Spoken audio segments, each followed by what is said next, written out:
Well, I asked him what happened, and he told me that he was up in his bedroom, looking out his bedroom window. Below it is the parking lot that we were just talking about, the north side of the building. And there was a bunch of people that just came out of the two nightclubs in the area, one of them being the Punto Final nightclub and the other one being Melinda's. And all these people were, in this parking lot. He told me that, in his opinion, there were some people looking up at him that were laughing at him, sort of enticing him. And I asked him what happened next. What did he say? He then told me that he had a shotgun in his hands. And at that particular moment, he then noticed that his window broke. And I asked him, how did the window break? Did you notice what caused the window to break?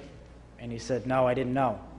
And I said, did you think it could have been gunfire or something like that? And he said, no, it wasn't gunfire. So I said, well, what did you do next? And he said, I fired one round from my shotgun into the crowd. Into the crowd of people below the window. Did you ask him if he knew who threw something at him? I asked him. He said he didn't know. Did you, by the way, were other officers now on the scene with you? Yes. And who? At that particular point, Detective Hart showed up, Captain Pierce showed up, and the other officers that were initially outside, they still were outside, surveying the property and checking to see if there was any other evidence around. After he said this to you, did you notice anything about him?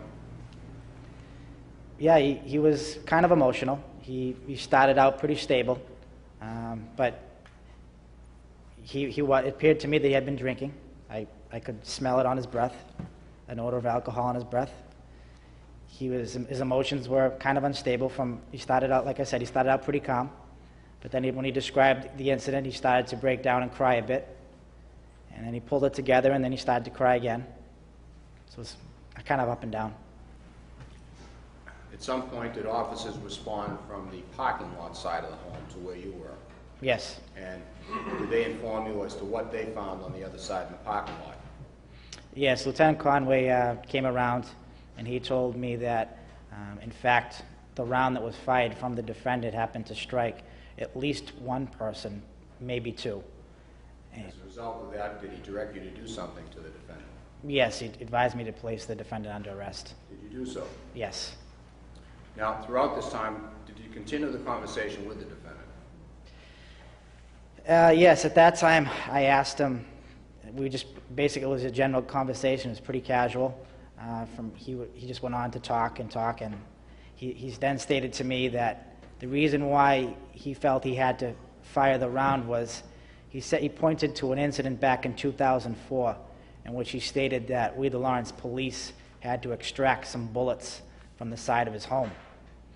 And I asked him, did you think on this particular occasion that someone was going to enter your home? And he said no. And I again asked him, do you think this was gunfire? And he said no.